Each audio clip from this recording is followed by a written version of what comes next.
रही है।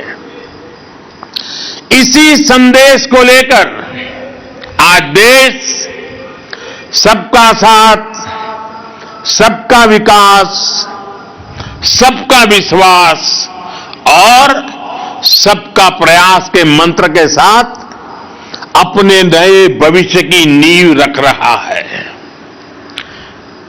विकास हो, सबका हो, बिना भेदभाव हो। सामाजिक न्याय सबको मिले, बिना भेदभाव मिले।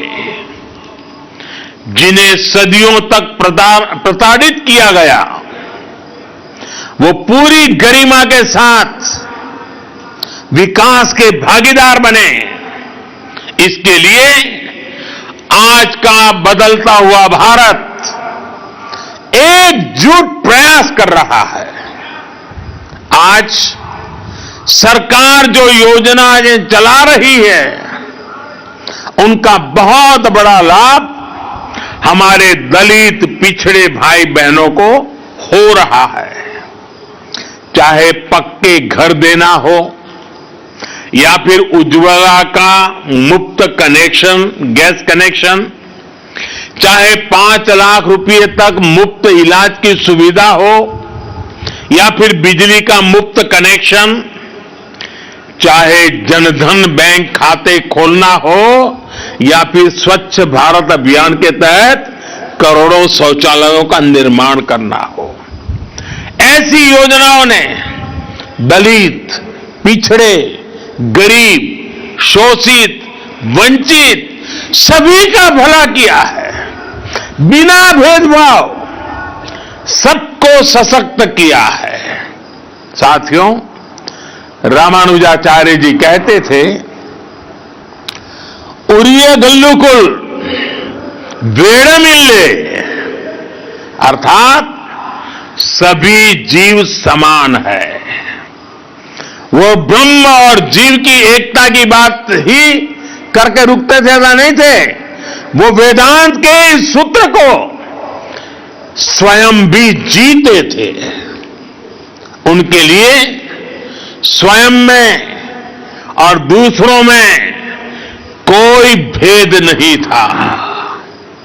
यहां तक कि उन्हें अपने कल्याण से ज्यादा जीव के कल्याण की चिंता थी। उनके गुरु ने कितने ही प्रयासों के बाद जब उन्हें ज्ञान दिया तो उसे गुप्त रखने के लिए कहा, क्योंकि वो गुरु मंत्र उनके कल्याण का मंत्र था। उन्होंने साधना की थी, तपस्या की थी, जीवन समर्पित किया था और इसलिए ये गुरु मंत्र मिला था। लेकिन रामानुजाचार्य जी की सोच अलग थी। रामानुजाचार्य जी ने कहा, पतिश्च एक एवाहम, पतिश्च एक एवाहम नरके गुरु पातकात् सर्वे गच्छन्तु भवताम कृपया परमं पदम। यानी मैं अकेला नरक जाऊं तो भी कोई बात नहीं, लेकिन बाकी सबका कल्याण होना चाहिए। इसके बाद उन्होंने मंदिर के शिखर पर चढ़कर हर नारी को वो मंत्र सुनाया, हर नर को वो मंत्र सुनाया जो उनके गुरु ने उन्हें उनके कल्याण के लिए दिया था। समानता का ऐसा अमृत रामानुजाचार्य जी जैसा कोई महापुरुष ही निकाल सकता था, जिसने वेद वेदांत का वास्तविक दर्शन किया हो। साथियों, रामानुजाचार्य जी भारत की एकता, भारत की अखंडता का भी एक प्रदीप्त प्रेरणा है।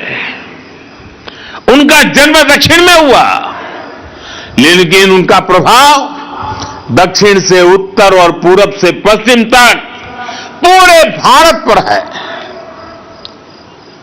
अन्नामाचार्य जी ने तेलुगु में उनकी प्रशंसा की है। कनकदास जी ने कन्नड़ भाषा में रामानुजाचार्य जी की महिमा गाई है।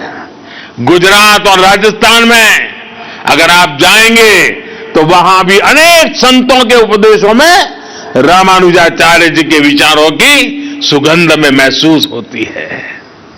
और उत्तर में रामानंदीय परंपरा के गोस्वामी तुलसीदास जी से लेकर कबीरदास तक हर महान संत के लिए रामानुजाचार्य परम गुरु है। एक संत कैसे अपनी आध्यात्मिक ऊर्जा से पूरे भारत को एकता के सूत्र में पिरो देता है, रामानुजाचार्य जी के जीवन में हम ये देख सकते हैं। इसी आध्यात्मिक चेतना ने गुलामी के सैकड़ों वर्षों के कालखंड में भारत की चेतना को जागृत रखा था। साथियों, ये भी एक सुखद संयोग है, श्री रामानुजाचार्य जी पर यह समारोह उसी समय में हो रहा है जब देश अपनी आजादी के 75 साल मना रहा है। आजादी के अमृत महोत्सव में हम स्वाधीनता संग्राम के इतिहास को याद कर रहे हैं। आज देश अपने स्वाधीनता सेनानियों को कृतज्ञ श्रद्धांजलि दे रहा है। अपने इतिहास से